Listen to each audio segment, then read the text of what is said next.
প্রয়োজনীয় এবং মৌলিক পরিবর্তনগুলো দ্রুত শেষ করে নির্বাচনের মাধ্যমে জনগণের সরকার যেন আসতে পারে সেই পদক্ষেপ নিতে অন্তর্বর্তী সরকারের প্রতি আহ্বান জানিয়েছেন মির্জা ফখরুল ইসলাম আলমগীর। ছাত্র গণঅভ্যুত্থানে আহতদের সুচিকিৎসা, পুনর্বাসন এবং নিহতদের পরিবারকে ক্ষতিপূরণ সহ ফ্যাসিবাদ বিরোধী আন্দোলন করতে গিয়ে বিগত 15 বছরে বিরোধী নেতাকর্মীদের নামে হওয়া মিথ্যা মামলা প্রত্যাহারেরও আহ্বান জানিয়েছেন তিনি। রাজধানীতে একাধিক কর্মসূচিতে অংশ নিয়ে আহ্বান জানান বিএনপি মহাসচিব। মাহবুব সৈকতের রিপোর্ট। ঢাকা রিপোর্টার্স ইউনিটি মিলনায়তনে জাতীয় সমাজতান্ত্রিক দল জেএসটির আলোচনা সভায় অংশ নেন বন্ধুপ্রতিম বিভিন্ন রাজনৈতিক দলের শীর্ষ নেতারা।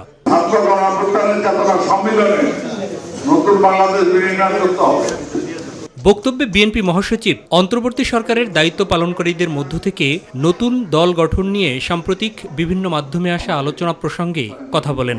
সমাজে যাদের অত্যন্ত গুরুত্ব আছে তারা যখন বিভিন্ন রকম কথা বলে যে অত্যন্ত বিভ্রান্তিমূলক, যারা দায়িত্ব পেয়েছেন এই সরকার যাদেরকে দায়িত্ব দিয়েছে তাদের মধ্যে অনেকে যখন বলেন যে নতুন দল তৈরি করতে হবে তখন বিস্মিত না হয়ে পারা যায় না। তারা আমরা কি করে জনগণ ভাববে যে এরা নিরপেক্ষভাবে কাজ করছে। দ্রুত সংস্কার শেষ করে নির্বাচনের কার্যক্রম এগিয়ে নিতেও অন্তর্বর্তী সরকারকে আহ্বান জানান তিনি। বেশ কিছু সংগঠন, বেশ কিছু গোষ্ঠী তারা ইতিমধ্যে কাজ শুরু করেছেন যে এই অন্তর্বর্তীকালীন সরকারকে অনির্দিষ্টকালের জন্য রাখা হবে। তারা একেবারেই পরিবর্তন করে দেবে, সমস্ত সংস্কার তারাই করে দেবে। তাহলে জনগণের তো দরকার নেই, পার্লামেন্টের দরকার নেই। একটা সুষ্ঠুভাবে নির্বাচন করতে গেলে ন্যূনতম যে পরিবর্তনগুলো দরকার, ব্যবস্থাটা দরকার, সেটা নিতে হবে। সেই করতে হবে করে অবিলম্বে নির্বাচনের ব্যবস্থা করতে হবে। পরে বৈষম্যবিরোধী আন্দোলনে আহতদের দেখতে রাজধানীর শেরেবাংলা নগর জাতীয় অর্থোপেডিক ইনস্টিটিউটে যান বিএনপি মহাসচিব। এ সময় তিনি দলের পক্ষ থেকে আহতদের আর্থিক সহযোগিতা প্রদান করেন। পরে গণমাধ্যমের সাথে কথা বলেন মির্জা ফখরুল ইসলাম আলমগীর।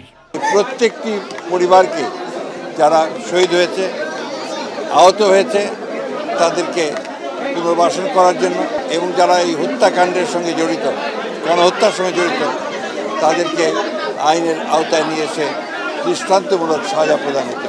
এদিকে পবিত্র ঈদে মিলাদুন্নবী উপলক্ষে বিএনপির নয়াপল্টন কেন্দ্রীয় কার্যালয়ে দোয়া অনুষ্ঠানে অংশ নিয়ে মহানবীর দেখানো পথে সমাজ গড়ার আহ্বান জানান দলটির স্থায়ী কমিটির সদস্য নজরুল ইসলাম খান। যে তার জন্ম এই বিশ্ব মানবতার জন্য। মাহবুব সৈকত, মাইটিভি, ঢাকা। ঢাকার 2 কোটি মানুষের যানজট সমস্যার দ্রুত ও কার্যকর সমাধান খুঁজে বের করতে ডিএমপিকে নির্দেশ দিয়েছেন অন্তর্বর্তী সরকারের প্রধান উপদেষ্টা ডক্টর মোহাম্মদ ইউনূস। রাষ্ট্রীয় অতিথি ভবন যমুনায় ঢাকা মেট্রোপলিটন পুলিশের শীর্ষ কর্মকর্তা এবং বাংলাদেশ প্রকৌশল বিশ্ববিদ্যালয় বুয়েটের 2 সিটি ট্রাফিক সিস্টেম বিশেষজ্ঞদের সঙ্গে বৈঠকে প্রধান উপদেষ্টা নির্দেশনা দিয়েছেন। ডক্টর ইউনূস বলেন, নগরীর যানজট কমাতে হবে, অবিলম্বে এর সমাধান খুঁজে বের করতে হবে। ট্রাফিক পুলিশকে যানজট বিরোধী কিছু পাইলট স্কিম গ্রহণ করতে হবে। শহরের গুরুত্বপূর্ণ 2-3টি সড়কের ছোট স্টেশনগুলোতে বাস থামানোর সময়কে 2 মিনিটের কম সীমাবদ্ধ করা এবং পরে শহরের অন্যান্য রাস্তার বিষয়েও বিবেচনা করার নির্দেশ দিয়েছেন ডক্টর মোহাম্মদ ইউনূস।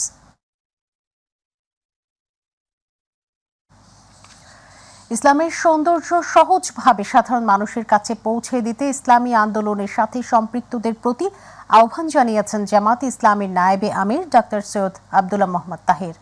জামাতের প্রতি মানুষের ভুল ধারণা ভাঙাতে একই সাথে তিনি ব্যক্তিগত ব্যবহার এবং যে পেশায় কাজ করছেন সেখানে সেবাগ্রহীতাদের প্রতি সর্বোচ্চ সহমর্মিতা এবং সেবাদানের প্রতিও আহ্বান জানিয়েছেন তিনি।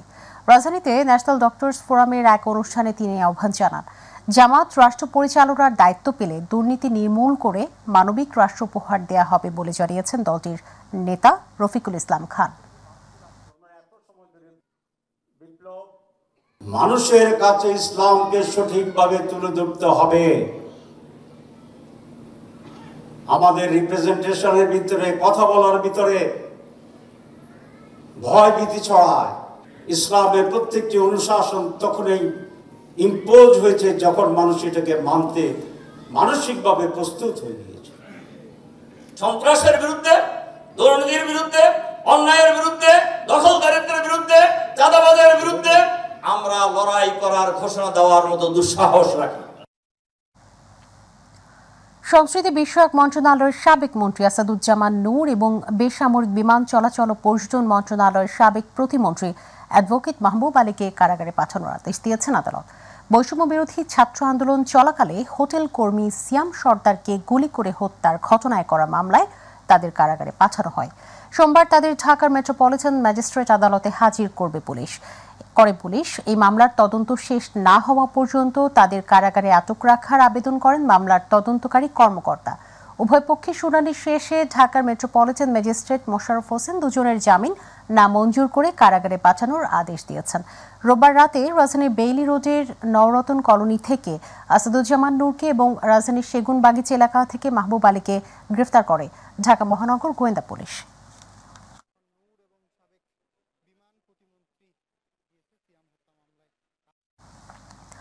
ময়মনসিংহের ধোবাউড়া সীমান্ত দিয়ে অবৈধভাবে ভারতে যাওয়ার পথে ৭১ টিভির ব্যবস্থাপনা পরিচালক মোজাম্মেল বাবু, ভোরের কাগজের সম্পাদক শ্যামল দত্ত এবং ৭১ টিভির সাংবাদিক জেমসন মাহবুব সহ ৪ জনকে আটক করেছে পুলিশ। রোববার রাতে সীমান্ত এলাকা থেকে স্থানীয় জনতা তাদের আটক করে ধোবাউড়া থানা পুলিশের হাতে সোপর্দ করে। পরে পুলিশের গোয়েন্দা বিভাগ তাদের ঢাকায় নিয়ে এসেছে। পুলিশ জানিয়েছে, অবৈধভাবে ভারতে যাওয়ার জন্য একটি প্রাইভেট কারে ধোবাউড়া সীমান্তে আসে। স্থানীয় জনতা টের পেয়ে প্রাইভেট কারের চালক সেলিম সহ ৪ জনকে আটক করে। ময়মনসিংহের পুলিশ সুপার মোহাম্মদ আজিজুল ইসলাম জানিয়েছেন, তাদের ঔষধপত্র সহ প্রয়োজনীয় জরুরি সেবা দেওয়া হয়েছে। ঢাকায় তাদের নামে মামলা রয়েছে। ঢাকা থেকে ডিবির একটি টিম তাদের নিয়ে যায়। তাদের নামে যেখানে যেখানে মামলা রয়েছে সেই মামলায় আটক দেখানো হতে পারে।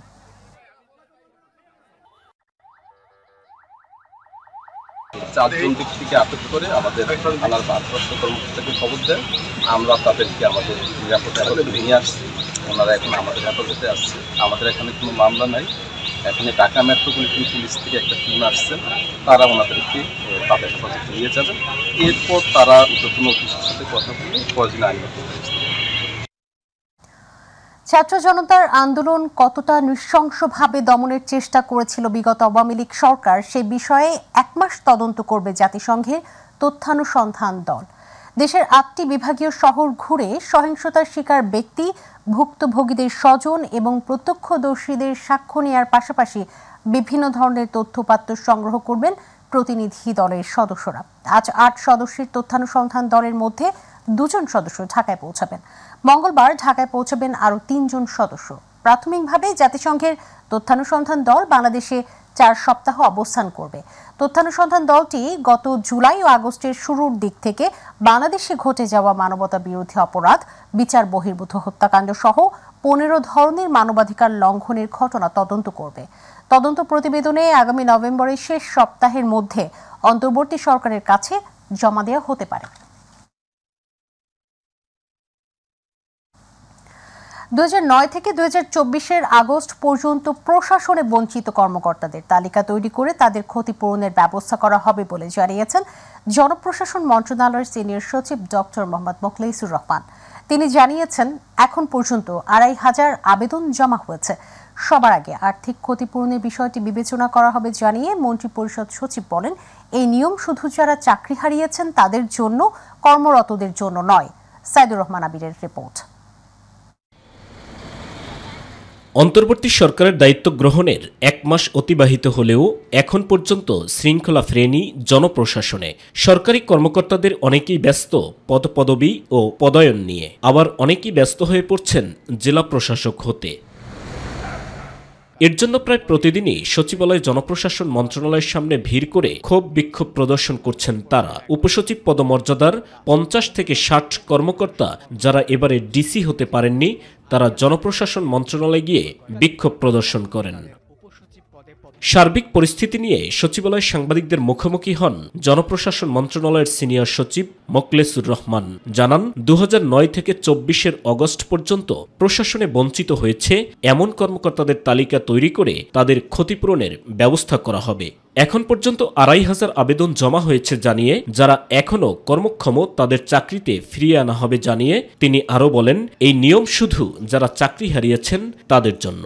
২৫০০ যে আমাদের দীর্ঘ ১৬ বছরে বঞ্চিত, ইনক্লুডিং মি, এদের নিয়ে কোন পিরিয়ড 2009 সাল থেকে 4 আগস্ট 2024 এই পিরিয়ডের মধ্যে যারা বঞ্চিত হয়েছেন নানানভাবে ইত্যাদি, তাদের বিষয়গুলি কেস টু কেস বিবেচনা করে সরকারকে সুপারিশ করবে কাকে কোন জায়গায় নেওয়া যায়। এবং এটাকে বলে আমাদের যারা চাকরি চলে গেছেন, চাকরি করে বিদায় নিয়েছেন, শুধুমাত্র তাদের জন্য, যারা চাকরিতে আছেন তাদের জন্য এটা কোনো বিষয় না। পদোন্নতি এবং আর্থিক সুবিধা দিতে সাবেক অর্থ সচিব জাকির হোসেন খানকে প্রধান করে কমিটি গঠন করা হয়েছে বলেও জানান এই সিনিয়র সচিব। জনপ্রশাসন মন্ত্রণালয়ের আওতায় চাকরিতে নানাভাবে বঞ্চনার শিকার কর্মকর্তাগণের আবেদন পর্যালোচনা ও নিষ্পত্তির লক্ষ্যে কমিটি। এই কমিটিকে টিওআর হিসেবে 3 মাস সময় দেওয়া হয়েছে। সাইদুর রহমান আবির, মাই টিভি, ঢাকা। পবিত্র ঈদে মিলাদুন্নবী, বিশ্বনবী হযরত মুহাম্মদ সাল্লাল্লাহু আলাইহি ওয়াসাল্লামের জন্ম ও ওফাত দিবস 570 খ্রিস্টাব্দের 12ই রবিউল আওয়াল তথা এই দিনে তিনি আরবের মক্কা নগরীতে জন্মগ্রহণ করেন। 63 বছর বয়সে একই দিনে তিনি ইন্তেকাল করেন। মুসলিম উম্মার কাছে দিনটি পবিত্র ঈদে মিলাদুন্নবী সাল্লাল্লাহু আলাইহি ওয়াসাল্লাম নামে পরিচিত। যথাযথ ধর্মীয় ভাব গাম্ভীর্যে দিনটি পালন করেন ধর্মপ্রাণ মুসলমানরা। ইউসুফ আলী রিপোর্ট। আল্লাহর একত্ববাদ ভুলে পৃথিবীতে যখন অন্যায়, অত্যাচার ও অবিচার বিরাজ করছিল, তখন মানব জাতির জন্য পথ প্রদর্শক হিসেবে 570 খ্রিস্টাব্দের 12ই রবিউল আউয়াল মাসে হযরত মুহাম্মদ সাল্লাল্লাহু আলাইহি ওয়াসাল্লামকে প্রেরণ করেন সর্বশক্তিমান আল্লাহ তাআলা। পৃথিবীতে আগমনের পর পাপাচারে লিপ্ত মানুষকে মহান রবের নির্দেশিত পথ অনুসরণ করতে ইসলামের দাওয়াত প্রচার করেন দীর্ঘ 63 বছর। ইসলাম প্রচার শেষে রবিউল আউয়াল মাসের 12 তারিখেই পৃথিবী ছেড়ে পরপারে পাড়ি জমান সর্বশেষ ও সর্বশ্রেষ্ঠ নবী হযরত মুহাম্মদ সাল্লাল্লাহু আলাইহি ওয়াসাল্লাম। একই দিনে জন্ম ও মৃত্যু হওয়ায় 12ই রবিউল আউয়ালকে বলা হয় ঈদে মিলাদুন্নবী। এই দিনটি ধর্মীয় রীতিনীতি অনুযায়ী পালন করা উচিত বলে মনে করেন ঢাকা বিশ্ববিদ্যালয়ের উর্দু বিভাগের সহযোগী অধ্যাপক হুসাইনুল বান্না। সাহাবা ইকরামের জীবন চরিত্র থেকে যেটা বোঝা যায় যে ওনারা এই দিন রাসূল পাক সাল্লাল্লাহু আলাইহি ওয়াসাল্লামের নামে বেশি দুরূদ শরীফ পাঠ করেছেন। রাসূল পাক সাল্লাল্লাহু আলাইহি ওয়াসাল্লাম তখন 2টা সিউরিটি দিলেন ওনাকে। একটা সিউরিটি দিলেন ইদান ইয়াকফিকা হাম্মু, এই দুরূদ শরীফ তোমার সমস্ত পেরেশানির জন্য যথেষ্ট হবে। ইয়াগফিরুল্লাহু লাকা যামবাক, এবং আল্লাহ সুবহানাহু ওয়া তাআলা তোমার জীবনের সমস্ত গুনাহ মাফ করে দেন। প্রতিটা মুহূর্তে, প্রতিটা ক্ষণে, প্রতিটা পলে পলে রাসূল পাক সাল্লাল্লাহু আলাইহি ওয়াসাল্লামকে স্মরণ করতে হবে। তিনি বলেন, নবীর আদর্শ মেনে চললেই একজন খাঁটি ঈমানদার হওয়া সম্ভব। রাসূল বলেছেন যে সোমবার দিন রোজা রাখো, কারণ এই দিন আমি জন্মগ্রহণ করেছি, ফিহি উলিদতু। এর সাথে সাথে এই রবিউল আউয়াল মাসেরই 13, 14, 15 হচ্ছে আইয়ামে বীদের রোজা। রাসূল পাক সাল্লাল্লাহু আলাইহি ওয়াসাল্লাম সারা জীবন এই রোজা রেখেছেন। এবং মেডিকেল সায়েন্সও বলে যে মানুষের যে স্ট্রোক হয় এটাই চাঁদের 13, 14, 15 এই সময় বেশি হয়। ইউসুফ আলী, মাই টিভি, ঢাকা। পবিত্র ঈদে মিলাদুন্নবী সাল্লাল্লাহু আলাইহি ওয়াসাল্লাম উপলক্ষে বঙ্গভবনে বিশেষ দোয়া ও মিলাদ মাহফিল অনুষ্ঠিত হয়েছে। পবিত্র ঈদে মিলাদুন্নবী উপলক্ষে বাদ জোহর বঙ্গভবন জামে মসজিদে দোয়া ও মিলাদ মাহফিলের আয়োজন করা হয়। রাষ্ট্রপতি মোহাম্মদ শাহাবুদ্দিন দোয়া ও মিলাদে অংশগ্রহণ করেন। রাষ্ট্রপতি সচিবগণ সহ বঙ্গভবনের সামরিক ও বেসামরিক কর্মকর্তা ও কর্মচারীরা মিলাদে অংশ নেন। পরে দেশ ও জাতির কল্যাণ এবং মুসলিম উম্মার ঐক্য, শান্তি ও অগ্রগতি কামনা করে বিশেষ মোনাজাত করা হয়। বঙ্গভবন জামে মসজিদের পেশ ইমাম মাওলানা সাইফুল কবির মোনাজাত পরিচালনা করেন।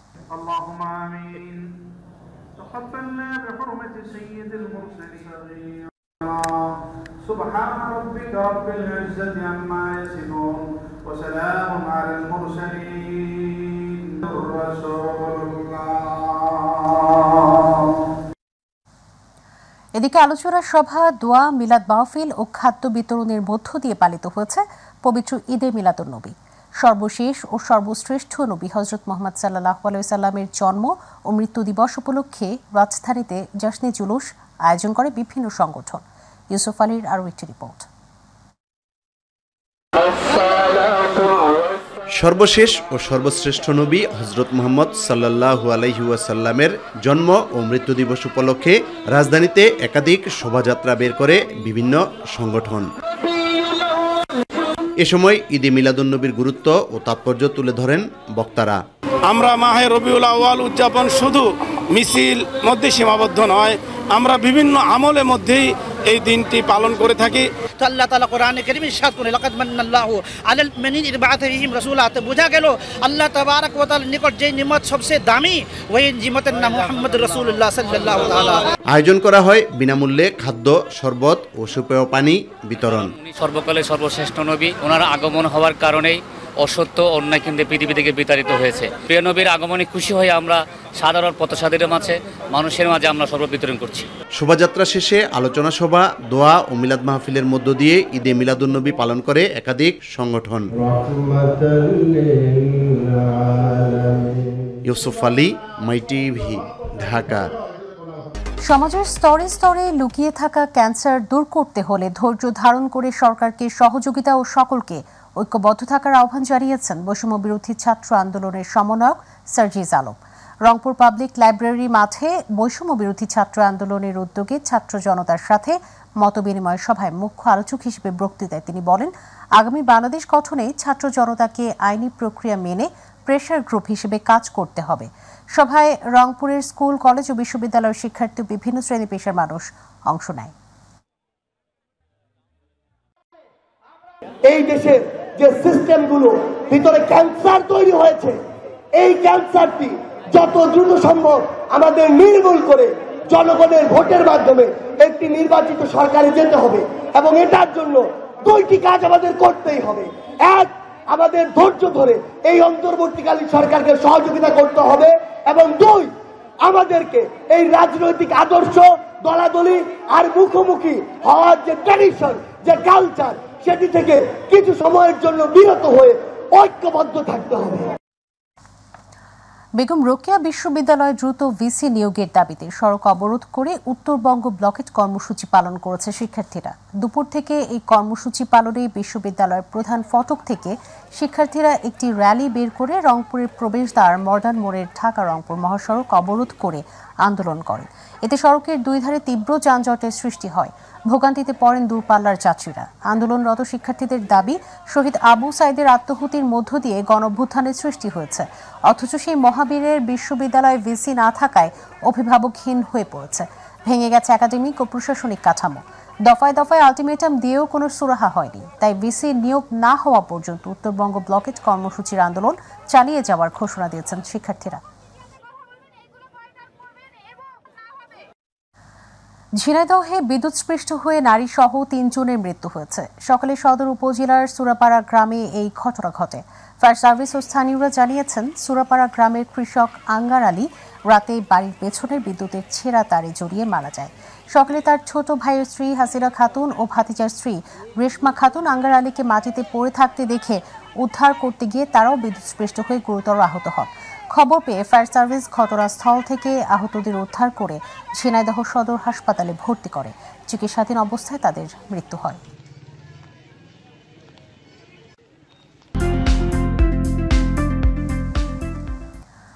দেশীয় ঐতিহ্য সংস্কৃতি তুলে ধরতে নিউ ইয়র্কের প্রবাসী বাংলাদেশিরা নিয়েছেন ব্যতিক্রম ধর্মী উদ্যোগ। বাংলা গান, সুর, ছন্দ আর নানা রকমের দেশীয় খাবারের মেলা সাজায় জ্যাকসন হাইটস বিজনেস অ্যাসোসিয়েশনের সদস্যরা। যুক্তরাষ্ট্র থেকে আরো জানাচ্ছেন মল্লিকা খান। যুক্তরাষ্ট্রের নিউ ইয়র্কের জ্যাকসন হাইটস এ যেন এক টুকরো বাংলাদেশ। গ্রাম বাংলার মেলাগুলো যেভাবে সাজানো হয়, অনেকটা সেই আদলে জ্যাকসন হাইটস বিজনেস অ্যাসোসিয়েশনের এই প্রয়াস। পুরো আয়োজনে ছিল বাঙালি সংস্কৃতির অপূর্ব বন্ধন।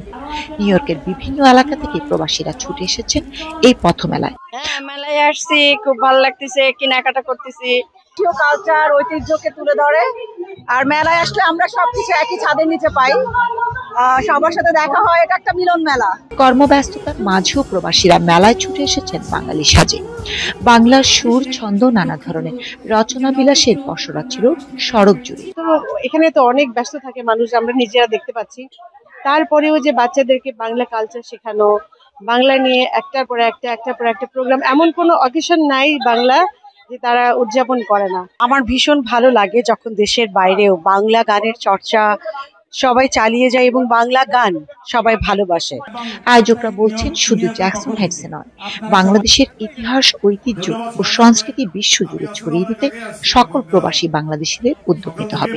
আমরা এই পথমেলাগুলো যখন করে থাকি, দুইটা উদ্দেশ্য থাকে, একটা আমাদের বাংলা সংস্কৃতিকে ধরে রাখা, আর একটা হলো আমাদের এই এলাকায় ব্যবসায়ীদের পরিচিত করানো এবং তাদের বিক্রয়ের উন্নতি করানোর জন্য। যারা আমেরিকাতে আছেন, ইউরোপে আছেন, কানাডায় আছেন, মিডল ইস্টে আছেন, সকলের উচিত হচ্ছে এই ধরনের আয়োজনগুলো করা, যাতে আমাদের পরবর্তী প্রজন্ম আমাদের সাথে থাকে। বাংলাদেশের প্রখ্যাত শিল্পীদের পাশাপাশি প্রবাসী সঙ্গীত শিল্পীরা সুরের মূর্ছনায় মাতিয়ে তোলেন জ্যাকসন হাইটস।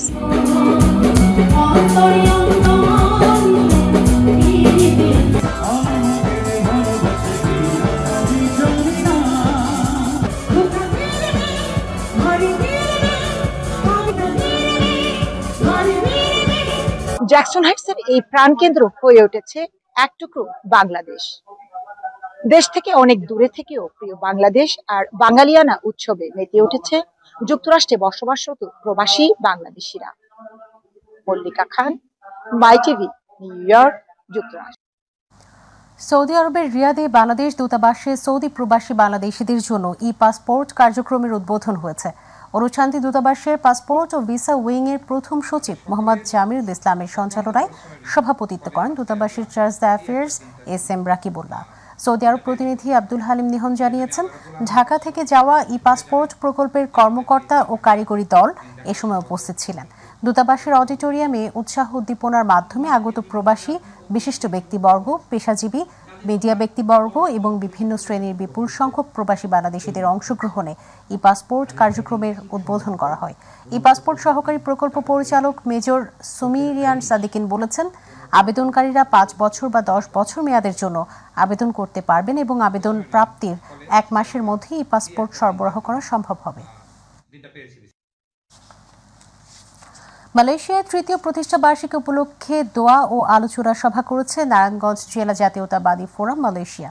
প্রতিনিধি আশরাফুল মামুন জানিয়েছেন, কুয়ালালামপুরের বুকিত বিন্তাং এ সভা হয়েছে। সাংগঠনিক সম্পাদক কারিমুল্লাহর সঞ্চালনায় সভাপতিত্ব করেন আমজাদ হোসেন মৃধা। প্রধান অতিথি ছিলেন মালয়েশিয়া বিএনপির সভাপতি প্রকৌশলী বাদলুর রহমান খান।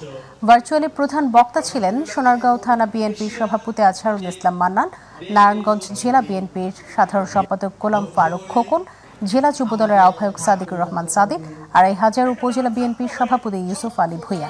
বিশেষ অতিথি ছিলেন মালয়েশিয়া বিএনপির সহ সাধারণ সম্পাদক কাজী সালাউদ্দিন, সহ সাংগঠনিক সম্পাদক আব্দুল আজিজ, মোল্লার সদস্য জসিমউদ্দিন, মালয়েশিয়া যুবদলের সাধারণ সম্পাদক রমজান আলী। বক্তব্য রাখেন মালয়েশিয়া বিএনপি নেতৃবৃন্দ।